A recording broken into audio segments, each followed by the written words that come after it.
السلام علیکم ورحمۃ اللہ وبرکاتہ۔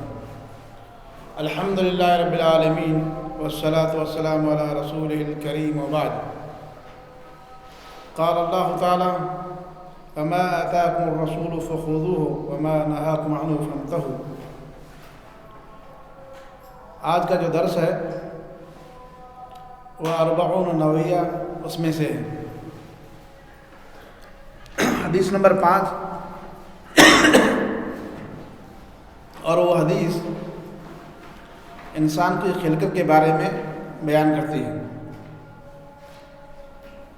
عن ابی عبد الرحمن عبداللہ بن مسعود رضی اللہ تعالیٰ عنہ قال حدثنا رسول اللہ صلی اللہ علیہ وسلم هو الصادق المصدوق ان خلق احدکم یجمع فی بطن امہ 40 یوما نطفة ثم یکون علقة مثل ذلك ثم يكون مضغة مثل ذلك ثم يرسل إليه الملك فينفخ فيه الروح ويؤمر ب4 كلمات بكتب رزقه وأجله وعمله وشقي أو سعيد فوالذي لا إله غيره إن أحدكم لا يعمل بعمل أهل الجنة حتى ما يكون بينه وبينها إلا ذراع فيسبق عليه الكتاب فيعمل بعمل أهل النار فيدخلها وإن أحدكم لا يعمل بعمل أهل النار حتى ما يكون بينه وبينها إلا ذراع فيسبق عليه الكتاب فيعمل بعمل الجنة فيدخلها رواه بخاری و مسلم۔ یہ حدیث جو بیان کی جا رہی ہے عظیم حدیث ہے۔ انشاءاللہ اس کے متعلق جو باتیں کی جائیں گی وہ بہت مفید ہوں گی۔ اس حدیث کی راوی جو ہیں عبداللہ بن مسعود رضی اللہ عنہ ہیں۔ یہ مشہور صحابہ کرام میں سے ہیں، اور صحابہ کرام جو بڑے بڑے علم والے تھے ان میں سے ایک عبداللہ بن مسعود بھی ہیں رضی اللہ عنہ۔ سب سے پہلے جن لوگوں نے اسلام لایا ان میں سے عبداللہ بن مسعود بھی ہیں، اور بہت ساری جنگیں انہوں نے اللہ کے رسول کے ساتھ لڑیں، اور تمام مشاہد کے ساتھ آپ کے ساتھ تھے۔ عبداللہ بن مسعود رضی اللہ عنہ ان کی کنیت ہے ابو عبد الرحمن، اور ان کی وفات ہوئی ہے 32 ہجری میں، اور انہوں نے اللہ کے رسول سے 848 حدیث روایت کی ہیں۔ 848 حدیث روایت کی ہیں۔ قرآن کریم میں عبداللہ بن مسعود رضی اللہ عنہ بہت مشہور تھے، اور بلکہ اللہ کے رسول نے ان کے بارے میں خاص گواہی دی۔ جیسے کہ عبداللہ بن عمر کہتے ہیں، جب عبداللہ بن مسعود کا ذکر آیا تو کہا کہ میں جب سے اللہ کے رسول کو ان کے بارے میں سنایا تب سے ان سے بہت ہی زیادہ محبت کرتا ہوں، کہ اللہ کے رسول نے کہا خذ القرآن من 4، 4 ایسے لوگ ہیں ان سے قرآن کو حاصل کرو، قرآن ان سے پڑھو۔ تو ان میں سے ایک عبداللہ بن مسعود رضی اللہ عنہ کا ذکر کیا، اور دوسرے ہیں سالم مولا حذیفہ، اسی طرح ابی بن کعب، اسی طرح معاذ بن جبل۔ ان کی اللہ کے رسول نے بذات خود تعریف کی ہے کہ ان سے قرآن لو۔ تو عبداللہ بن عمر کہتے ہیں کہ میں نے ان سے بہت زیادہ محبت کی اس وجہ سے، کیونکہ اللہ کے رسول نے ان کی تعریف کی قرآن کے اندر۔ عبداللہ بن مسعود خود کہتے ہیں کہ قسم خدا کی صحابہ کرام جانتے ہیں کہ میں ان میں سب سے زیادہ یعنی صحابہ کرام میں قرآن کے بارے میں جانتا ہوں۔ اگرچہ میں ان سب سے بہتر نہیں ہوں، لیکن مجھے قرآن کے بارے میں ان میں سب سے زیادہ علم ہے۔ کوئی ایسی صورت نہیں ہے کہاں نازل ہوئی ہے اور اس کے بارے میں مجھے معلوم نہ ہو، یعنی جو صورت جہاں نازل ہوئی ہے مجھے اس کا علم ہے۔ کوئی آیت کس کے بارے میں نازل ہوئی ہے مجھے اس کا علم ہے۔ کہتے ہیں کہ اللہ کی قسم اگر مجھے معلوم ہوتا کہ مجھ سے کوئی زیادہ قرآن کے بارے میں جانتا ہے، اس کو علم ہے، اور وہاں پر سواریاں پہنچتی ہوں لرکبت الیہ، تو میں وہاں سوار ہو کر کے جاتا اور اسے علم سیکھتا۔ یعنی علم کا کتنا شوق، صحابہ اللہ کے رسول سے علم لیا اور اللہ کے رسول نے ان کی تعریف کی، اس کے باوجود بھی کہتے ہیں کہ اگر مجھے معلوم ہو جائے کہ اگر کسی کے پاس مجھ سے زیادہ علم ہے تو میں وہاں پہنچ جاؤں، چاہے کتنا ہی وہ شخص دور ہو، اس سے میں علم حاصل کر کے آؤں۔ حذیفہ رضی اللہ عنہ سے پوچھا گیا کہ آپ ایسے آدمی کے بارے میں بتائیں جو اللہ کے رسول سے زیادہ قریب ہو، اخلاق کے اندر، عادات میں، اٹھنے اور بیٹھنے میں۔ تو حذیفہ رضی اللہ عنہ نے کہا کہ میں عبداللہ بن مسعود سے زیادہ کسی شخص کو زیادہ قریب نہیں جانتا ہوں جو اللہ کے رسول سے زیادہ مشابہت رکھتے ہوں، یعنی سب سے زیادہ اگر میری نظر میں کوئی اللہ کے رسول سے مشابہت میں ہے، اسی کے مثل ہے، اسی طور طریقے پر ہے، تو وہ عبداللہ بن مسعود ہیں۔ اسی طرح ابو موسیٰ اشعری کہتے ہیں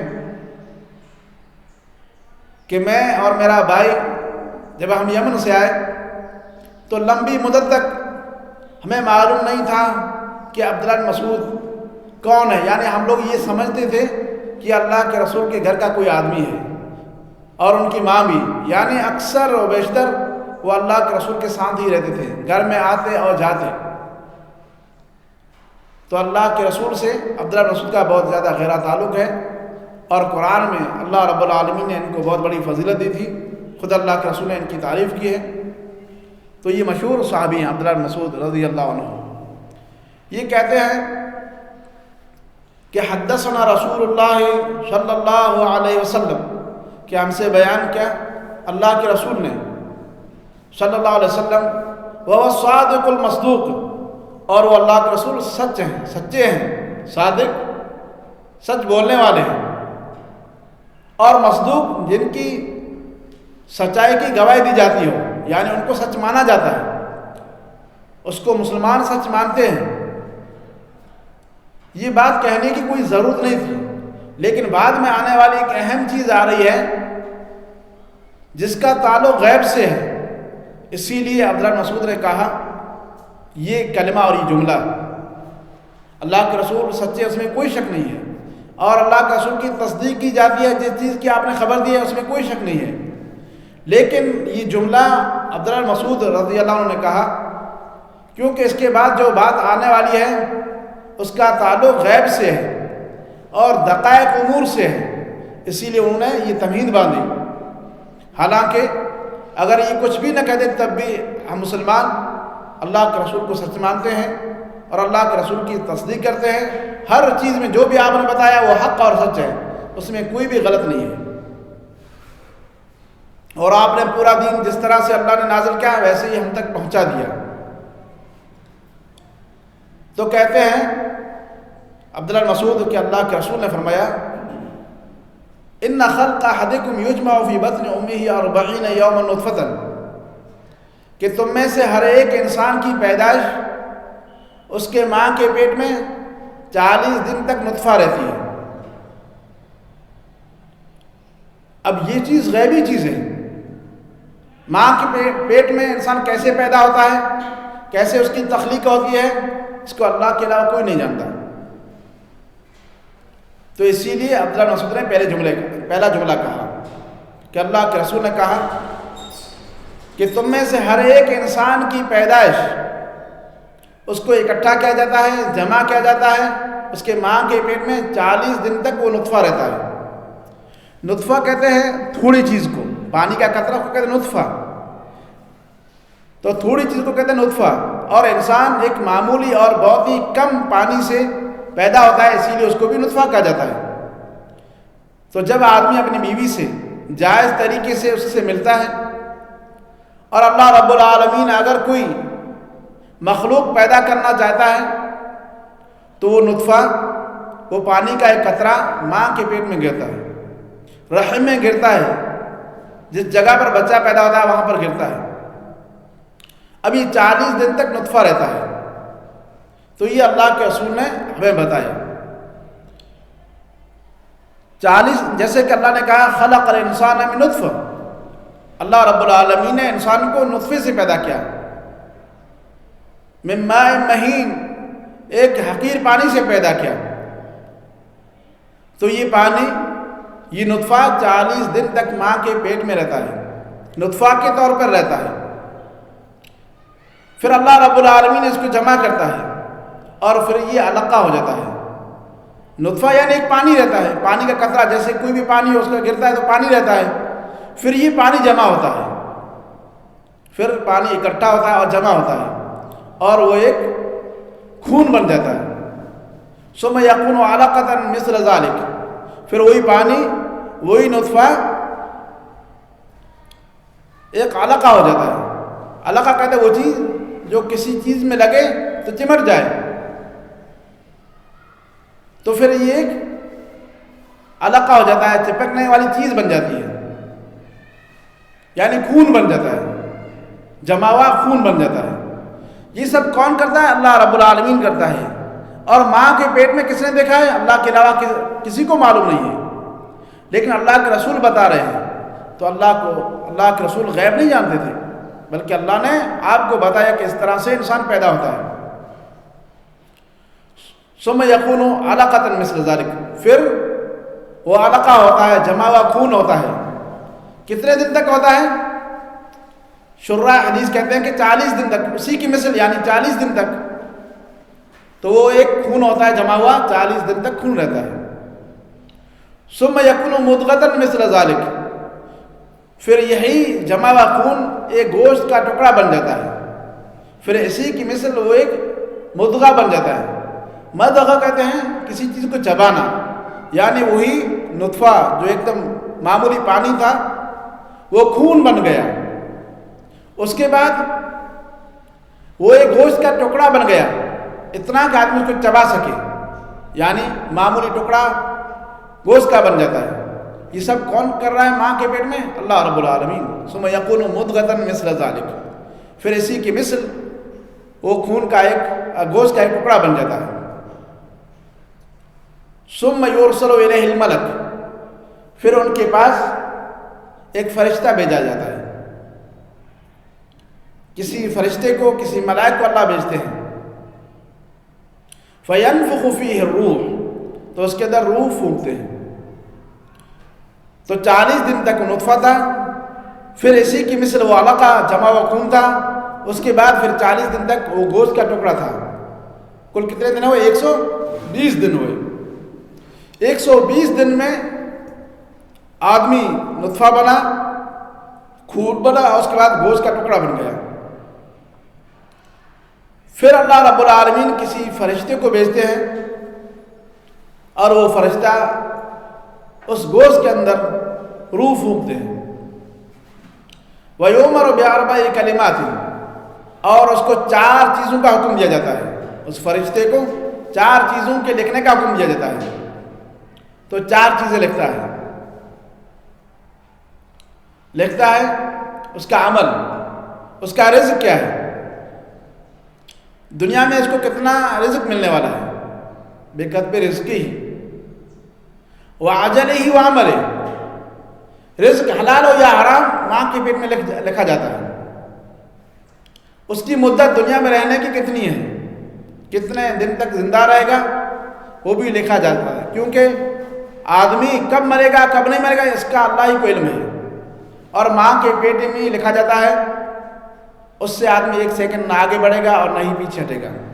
فَإِذَا جَاءَ أَجَلُهُمْ لَا يَسْتَأْخِرُونَ سَاعَةً وَلَا يَسْتَقْدِمُونَ، اللہ نے فرمایا جب ان کی موت کا وقت آ جاتا ہے تو نہ آگے ہوتے ہیں نہ پیچھے ہوتے ہیں، یعنی اسی وقت پر موت آتی ہے۔ یہ بھی ماں کے پیٹ میں لکھا جاتا ہے۔ وہ عمل ہی، اس کا عمل وہ بھی ماں کے پیٹ میں لکھا جاتا ہے، کیسا عمل کرے گا کیسا عمل نہیں کرے گا، نیک عمل کرے گا یا برا، سب ماں کے پیٹ میں لکھا جاتا ہے۔ وہ شقی او سعید، اب وہ بدبخت ہے یا نیک انسان ہے وہ بھی ماں کے پیٹ میں لکھا جاتا ہے۔ یہ فرشتہ لکھتا ہے 4 چیزیں۔ پھر اللہ کے رسول نے فرمایا فوالذی لا الہ غیرہ، قسم ہے اس ذات کی جس کے علاوہ کوئی معبود نہیں ہے، ان احدکم لیعمل بعمل اہل الجنہ، کہ تم میں سے ہر ایک آدمی عمل کرتا ہے جنتی عمل، یعنی نیکی کرتا ہے، عبادت کرتا ہے، حتی ما یکون بینہ و بینہا الا ذراع فیسبق علیہ الکتاب، یہاں تک جب آخری مرحلہ رہتا ہے، یعنی جنت اور اس کے درمیان ایک ہاتھ رہتا ہے، تھوڑی مدت باقی رہتی ہے، یعنی آخری ایام میں، موت کے آخری دنوں میں جب اس کی آخری حالت رہتی ہے تو اس پر کتاب ثبت کر جاتی ہے، جو اللہ نے ماں کے پیٹ میں لکھ دیا تھا اس پر وہ چیز آ جاتی ہے۔ ماں کے پیٹ میں لکھا تھا کہ وہ بدبخت ہے، لیکن وہ عمل کر رہا تھا نیک بختی کا، تو جو ماں کے پیٹ میں لکھا گیا تھا وہی اس پر کتاب آ جاتی ہے، اور وہی کرتا ہے جو ماں کے پیٹ میں لکھا گیا تھا۔ فَيَسْبِقُ عَلَيْهِ الْكِتَابُ فَيَعْمَلُ بِعَمَلِ أَهْلِ النَّارِ فَيَدْخُلُهَا، پھر وہ آخری دنوں میں آخری حالت میں جہنمی عمل کرتا ہے، ایسا عمل کرتا ہے جس سے وجہ سے وہ جہنم میں جائے گا، تو اس کی وجہ سے وہ جہنم میں چلا جاتا ہے۔ اور تم میں سے کوئی آدمی وَإِنَّ أَحَدَكُمْ لَيَعْمَلُ بِعَمَلِ أَهْلِ النَّارِ، عمل کرتا ہے جہنمی عمل، ایسا لگتا ہے کہ یہ آدمی دوزخ میں چلا جائے گا، اس کے جو اعمال ہیں اسی پر مبنی ہیں، یہاں تک کہ جب آخری ایام رہتے ہیں اس کے اور جہنم کے درمیان ایک ہاتھ باقی رہتا ہے، یعنی آخری ایام میں آخری دن ہے، تو وہ جنتی عمل کرتا ہے، اس کی حالت بدل جاتی ہے۔ فَيَعْمَلُ بِعَمَلِ أَهْلِ الْجَنَّةِ، تو وہ جنتی عمل کرتا ہے، فَيَدْخُلُهَا، تو جنت میں داخل ہو جاتا ہے۔ یہ آخری جو جملہ ہے اس میں یہ معلوم ہوتا ہے کہ آدمی جنتی عمل کر رہا ہے پھر بھی وہ جہنم میں چلا جائے گا، آخری حالت میں ہو سکتا ہے وہ مرتد ہو جائے، تو یہ اللہ کے ہاتھ میں۔ دوسری چیز، دوسری حدیث میں کہ فیما یبدو للناس، جو لوگوں کو معلوم تھا، اس کی دل کیا تھی اس کو اللہ ہی کو معلوم تھا، دل میں کیا تھا اللہ ہی کو معلوم تھا، لیکن ظاہری طور پر وہ نیک عمل کر رہا تھا، نماز پڑھ رہا تھا، اچھے اعمال کر رہا تھا، بدلتے بدلتے آخری حالت آئی، مرنے کا وقت آیا، تو جو اصل دل میں خباثت اور بری چیز رکھی ہوئی تھی، کفر اور شرک رکھا ہوا تھا، وہی ظاہر ہوا اور لوگوں کو معلوم ہو گیا کہ یہ کیسا تھا۔ تو لوگوں کو جو ظاہر تھا وہ ایک الگ چیز تھی، جیسے منافق اللہ کے رسول کے زمانے میں کہتے تھے کہ اللہ کے رسول، آپ رسول ہیں، نماز بھی پڑھتے تھے، لیکن لوگ سمجھتے تھے کہ مسلمان ہیں، لیکن اللہ نے بتا دیا کہ مسلمان نہیں ہے۔ ابلیس فرشتوں کے ساتھ تھا، اس کا حشر اچھے لوگوں میں تھا، لیکن کیا ہوا جب وقت آیا اور ٹائم آیا اللہ کا حکم ماننے کو، تو کہا کہ میں کیسے اس کو مانوں، اور انہوں نے اپنی اصلیت اور اپنی جو دل کے اندر کیا رکھا ہوا تھا اللہ ہی کو معلوم تھا، وہ معلوم ہو گیا لوگوں کو، وہ فرشتوں کو معلوم ہو گیا کہ اندر کیسا تھا۔ تو ہو سکتا ہے آدمی، اسی لیے حدیث میں انما الاعمال بالخواتیم، عملوں کا دار و مدار آخری حالت پر ہے۔ آدمی اچھے عمل کر رہا ہے، دل کیا ہے، دل اللہ کے ہاتھ میں ہے، اور آپ کی دل میں کیا ہے وہ اللہ ہی جانتا، ہم نہیں جانتے۔ پتہ نہیں کس وجہ سے نماز پڑھ رہے ہیں، پتہ نہیں کس وجہ سے، اور پھر اس ہدایت پر قائم نہیں رہے، کوئی مشکل آئی، چیزیں آئی، آزمائش آئی تو بدل گئے، پلٹ گئے اور اللہ پر ناراض ہو گئے اور کفر کے کلمات کہہ دیا۔ تو اللہ کو تو معلوم تھا کہ کیا ہونے والا ہے، لیکن یہ اپنے حقیقت کو لوگوں کے سامنے جو ظاہر کرتا وہ الگ تھی۔ ویسے ہی ایک آدمی پوری زندگی گناہ، شرک میں، کفر میں تھا، اور یہی معلوم تھا کہ یہ جہنم میں جائے گا، لیکن اللہ نے ان کو ہدایت دی،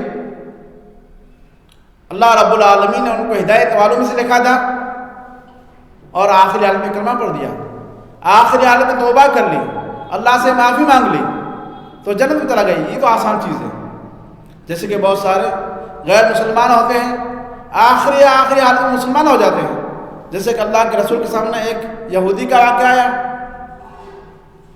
آپ ایک یہودی لڑکا بیمار ہوا، آپ اس کے پاس گئے، پوری زندگی یہودیت پر تھا، یعنی کفر و شرک پر تھا. آپ گئے اس کی عیادت میں اور کہا کہ کلمہ پڑھو.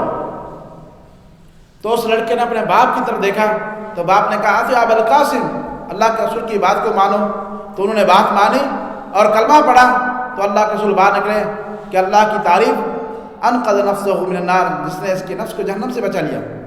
تو ایسا تو بہت ہوتا ہے، بہت سارے گمراہ ہوتے ہیں، آخری ایام میں موت سے پہلے اللہ ان کو توفیق دیتا ہے کہ ہدایت پر آ جاتے ہیں. تو ایسے ہزاروں اور لاکھوں قصے ہوتے ہیں. بہرحال یہ سب معاملہ اللہ کا ہے. ولا یسأل عما یفعل وهم یسألون. اللہ کو کوئی پوچھنے والا نہیں ہے، ہم سے پوچھا جائے گا. لیکن اللہ نے ہمیں ہدایت دے دی ہے. اسی لیے جب صحابہ کرام نے اللہ کے رسول سے کہا کہ کیا جو ہم کر رہے ہیں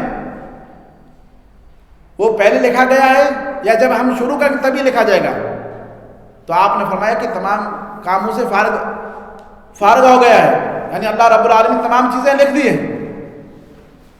تو صحابہ کرام نے کہا کہ اذن ہم کیا ہے پہلے والے پر بھروسہ کریں وندع العمل، اور عمل کو چھوڑ دیں. تو آپ نے فرمایا اعملوا فکل میسر لما خلق له. تم عمل کرو، جس کو جو اللہ نے جس کے لیے پیدا کیا ہے اس کے لیے وہ آسان کر دی جاتی ہے. جیسے ہمارے رزق کے بارے میں ہمیں معلوم ہے کہ اللہ نے کیا لکھ دیا ہے، اس کے باوجود بھی ہم کوشش کرتے ہیں، اس کے باوجود بھی محنت کرتے ہیں، اس کے باوجود بھی کام کے لیے جاتے ہیں، اور وہ کام جس سے ہمیں نفع ہو. تو ویسے ہی علیہ السلام ویسے ہی اگرچہ اللہ رب العالمین نے ہمارے مقدر میں لکھ دیا کیا ہے کیا نہیں ہے، لیکن ہمیں وہ کام کرنا ہے جس میں ہمارے لیے بھلائی ہو، جس میں ہمارے لیے رحمت ہو، جس کے ذریعے ہم اللہ رب العالمین کی خوشنودی اور رضامندی حاصل کریں.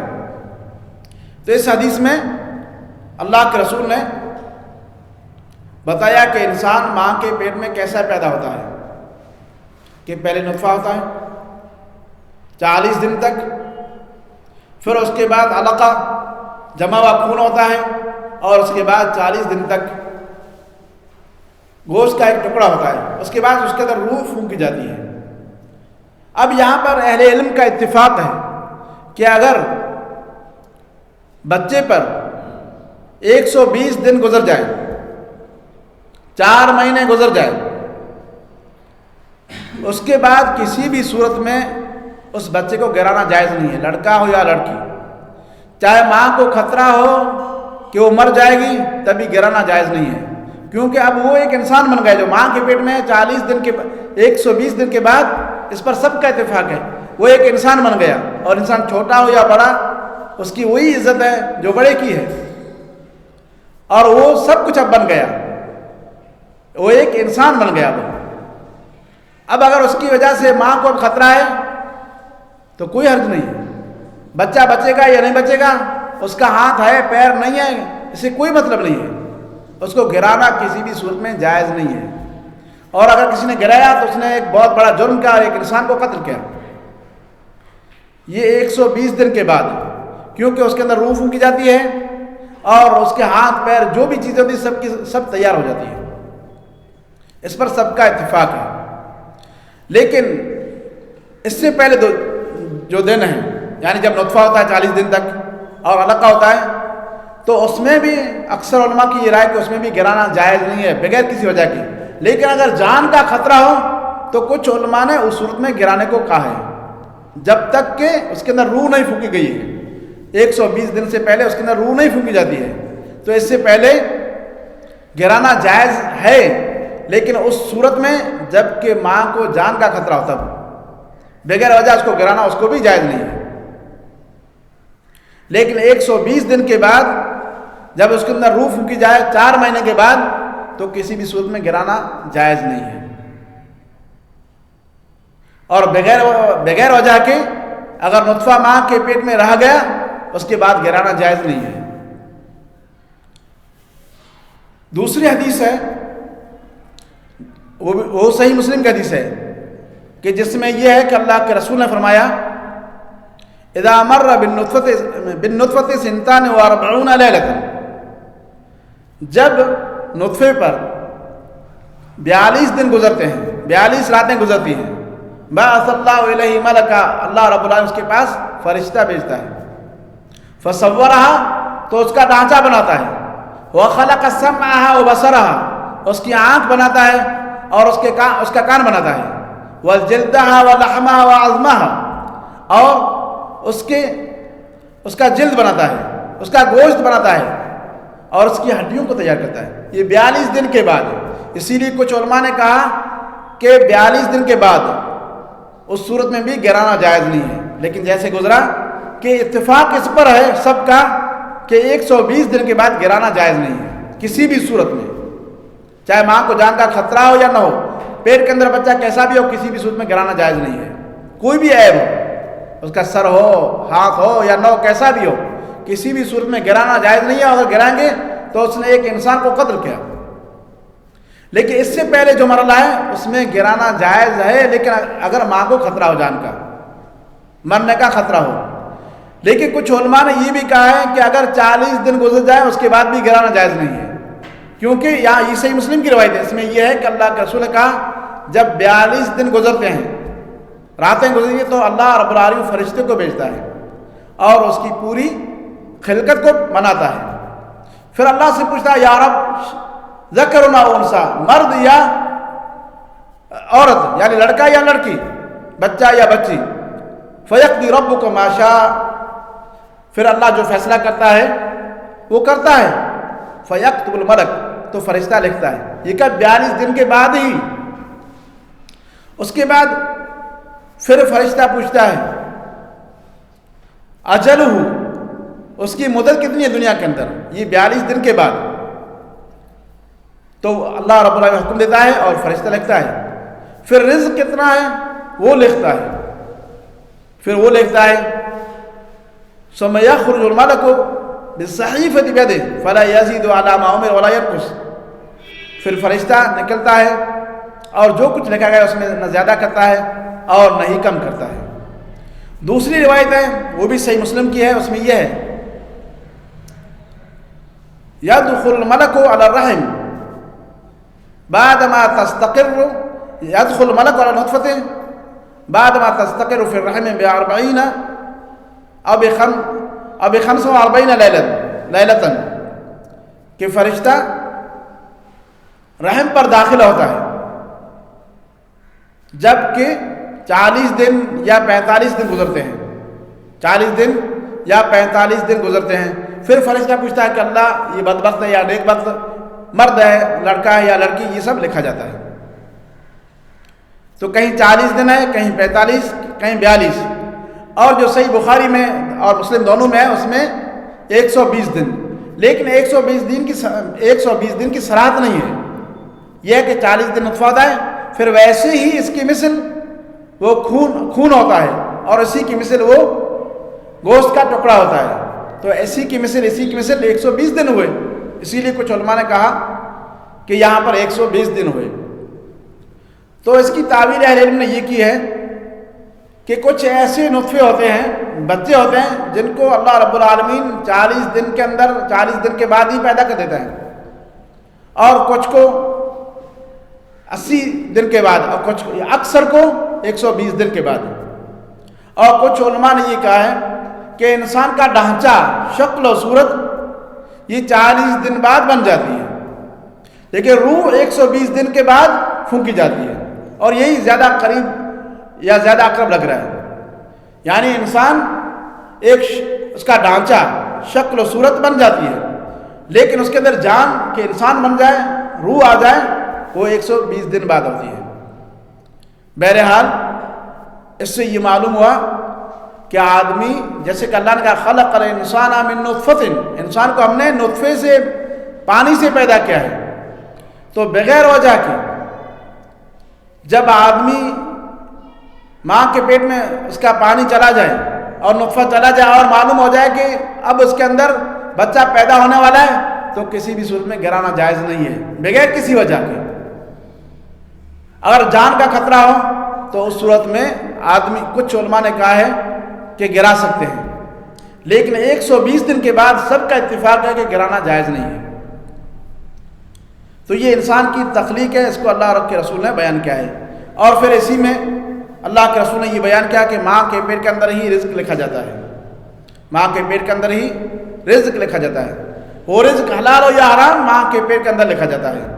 اسی لیے آدمی کو جو اللہ نے راستے بتائے ہیں کہ ہمیں یہ راستے اختیار کرنے رزق کے اختیار کریں، لیکن وہی آئے گا جو اللہ نے لکھ دیا ہے، اور ہماری کوشش اور ہمارا دوڑنا، کمانا، جانا، آنا، یہ بھی سب اس کے اندر لکھا ہوا ہے، اور اس کے بعد اس کا عمل کیسے ہوگا وہ بھی اللہ نے لکھ دیا ہے۔ ہم اچھے عمل کریں گے یا کیسے، لیکن ہمیں اس پر عمل کرنا ہے، ہمیں جو اچھی چیز بتائی گئی ہے اس کو اپنانا ہے، اور جس چیز سے ہمیں منع کیا اس سے ہمیں دور رہنا ہے، کیونکہ یہ اللہ کے علم ہے، ہمیں نہیں معلوم ہے کہ ہمارا کیسا عمل ہے، تو ہم اچھے عمل کی طرف کوشش کریں۔ اسی طرح آدمی کب مرے گا، کب وفات آئے گی، یہ بھی اللہ کے رسول نے بتایا کہ فرشتہ لکھ دیتا ہے۔ تو موت کب آئے گی اللہ کے علاوہ کسی کو علم نہیں ہے، اسی لیے آدمی کو موت سے ڈرنے کی کوئی ضرورت نہیں ہے، کیونکہ ایک ہی وقت میں آنی ہے، نہ کوئی آدمی کو مار سکتا ہے اس سے پہلے اور نہ زندہ کر سکتا ہے، لیکن آدمی کو اس بات سے ڈرنا چاہیے کہ ہو سکتا ہے میری موت آ جائے اور میرے اچھے اعمال نہ ہوں، تو آدمی کو ہمیشہ اچھے اعمال کرتے رہنا چاہیے تاکہ جب موت آئے تو اچھے اعمال پر موت آئے۔ تو یہ چیزیں آپ نے بتائی ہے اس حدیث کے اندر، اور اللہ رب العالمین نے اسی چیز کو جو اللہ کے رسول نے بتائی ہے بہت ہی اچھے انداز میں اللہ نے بیان کیا، وَلَقَدْ خَلَقْنَا الْإِنسَانَ مِنْ سُلَالَةٍ مِنْ طِينٍ، یقیناً ہم نے انسان کو مٹی کے جوہر سے پیدا کیا، مٹی سے پیدا کیا۔ تو اس سے مراد اہل علم کہتے ہیں ایک تو اللہ نے آدم علیہ السلام کو پیدا کیا مٹی سے، اور پھر اس کے بعد اس کی ذریت کو پیدا کیا انسانی طور طریقے سے، یعنی ایک آدمی جائز طریقے سے اپنی بیوی سے ملے اور اس سے بچہ پیدا ہو، لڑکا یا لڑکی، اور اس سے پھر یہ انسانی تخلیق کا سلسلہ شروع ہوا۔ تو اللہ نے کہا وَلَقَدْ خَلَقْنَا الْإِنسَانَ مِنْ سُلَالَةٍ مِنْ طِينٍ، یقیناً ہم نے انسان کو مٹی کے جوہر سے پیدا کیا۔ دوسرا معنی علماء یہ بیان کرتے ہیں کہ مٹی سے مراد کہ انسان مرد ہو یا عورت وہی چیز کھاتے ہیں جو مٹی اگاتی ہے، یعنی اناج جو ہم کھا رہے ہیں یا جو بھی چیز کھا رہے ہیں اس سب کا اصل وجود مٹی ہے، سب مٹی سے پیدا ہوتی ہے اور اسی کو انسان کھاتا ہے، اور اسی سے پھر انسان کا نطفہ بنتا ہے، انسان کا پانی بنتا ہے، اور اسی سے انسان پیدا ہوتا ہے۔ ثم جعلناه نطفة في قرار مكين، پھر ہم نے اس انسان کو ایک نطفہ بنا دیا ایک محفوظ جگہ میں، ایک مضبوط جگہ میں، یعنی ماں کے پیٹ میں، رحم میں۔ ثم جعلناه نطفة في قرار مكين ثم خلقنا النطفة علقة، پھر اللہ فرماتے ہیں کہ ہم نے نطفے کو کیا پیدا کیا، جمع ہوا خون پیدا کیا، یعنی اسی نطفے کو اللہ رب العالمین نے پھر خون میں بدل دیا۔ فَخَلَقْنَا الْعَلَقَةَ مُضْغَةً، پھر اللہ فرماتے ہیں کہ ہم نے اس جمے ہوئے خون کو گوشت کا ایک ٹکڑا بنا دیا، یعنی مٹی تھا، پھر نطفہ ہوا، پھر جمع ہوا خون ہوا، اور پھر گوشت کا ایک ٹکڑا ہوا۔ فَخَلَقْنَا الْمُضْغَةَ عِظَامًا، اور پھر ہم نے اس گوشت کے ٹکڑے کو ہڈیاں بنا دیا، یعنی یہی گوشت تھا، اسی کو ہم نے ہڈیوں میں تبدیل کر دیا، ایک ڈھانچہ بنا دیا۔ فَقَصَوْنَا الْعِظَامَ لَحْمًا، پھر ہم نے ان ہڈیوں کو گوشت چڑھ دیا، یعنی ایک گوشت تھا اس کو ہڈیوں میں تبدیل کیا گیا، پھر اس گوشت کو ہاتھ پیر اس میں تبدیل کیا گیا، اور یہ ڈھانچے ہوئے، پھر اس ڈھانچے پر ہاتھ اور پیر جو صرف ہڈیاں تھیں، فَقَصَوْنَا الْعِظَامَ لَحْمًا، اور ہم نے ان ہڈیوں پر گوشت کو چڑھ دیا، یعنی گوشت سے اللہ نے ہڈیوں کو پیدا کیا، پھر ان ہڈیوں پر پھر اللہ نے گوشت کو چڑھایا، گوشت بنایا۔ فَقَصَوْنَا الْعِظَامَ لَحْمًا ثُمَّ أَنشَأْنَاهُ خَلْقًا آخَرَ، اور پھر ہم نے ایک دوسری خلقت پیدا کر دی، دوسرا ڈھانچہ پیدا کر دیا، یعنی روح کے ذریعے، اور اللہ نے اس کے اندر روح پھونکی تو ایک انسان تیار ہو گیا۔ ثُمَّ أَنشَأْنَاهُ خَلْقًا آخَرَ فَتَبَارَكَ اللَّهُ أَحْسَنُ الْخَالِقِينَ، تو کیا ہی بابرکت اور بہترین پیدا کرنے والی اللہ کی ذات ہے۔ لَقَدْ خَلَقْنَا الْإِنسَانَ فِي أَحْسَنِ تَقْوِيمٍ، یقیناً ہم نے انسان کو ایک بہترین اور عظیم خلقت میں پیدا کیا ہے، بہترین ڈھانچے پیدا کیا ہے۔ پھر اللہ نے فرمایا ثُمَّ إِنَّكُمْ بَعْدَ ذَلِكَ لَمَيِّتُونَ، تم پہلے تو مردہ تھے۔ هَلْ أَتَىٰ عَلَى الْإِنسَانِ حِينٌ مِّنَ الدَّهْرِ لَمْ يَكُن شَيْئًا مَّذْكُورًا، کیا یا یقیناً ایسا وقت انسان پر نہیں آیا ہے کہ اس کا وجود ہی نہیں تھا، پھر اللہ نے اس کو پیدا کیا۔ پھر اللہ نے جو مراحل بیان کیے انسان کے، ماں کے پیٹ کے اندر نطفہ تھا، پھر علقہ ہوا، پھر مضغہ ہوا، پھر ہڈیاں، اور پھر اس پر گوشت چڑھا گیا اور روح پھونکی گئی، پھر اللہ نے کہا ثم انکم بعد ذلک لمیتون، پھر اس کے بعد تم مرنے والے ہو، ثم انکم یوم القیامۃ تبعثون، اور پھر قیامت کے دن اللہ تمہیں زندہ کرے گا۔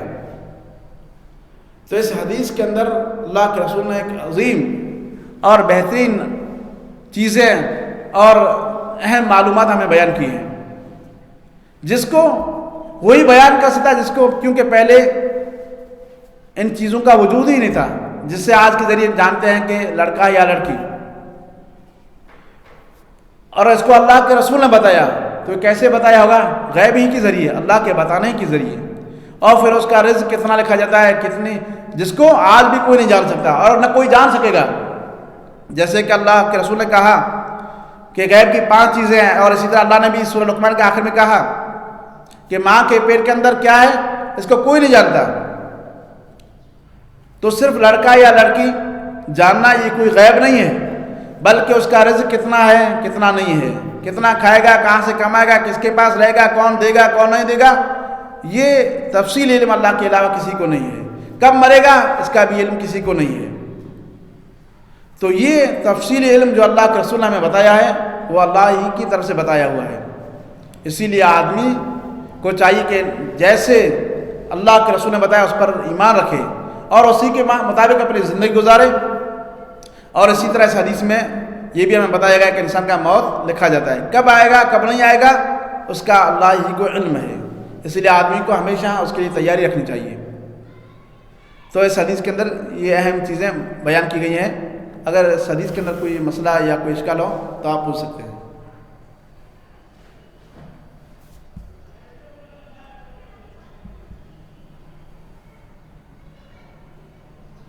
کوئی سوال ہے اس کے متعلق؟ مولانا بھائی، خالد بھائی؟ جزاک اللہ خیر، جزاک اللہ خیر۔ اللہ سے دعا کہ اللہ رب العالمین ہمیں قرآن حدیث پر عمل کرنے کی توفیق دے اور اس کو سمجھنے کی توفیق۔ آمین۔ السلام علیکم۔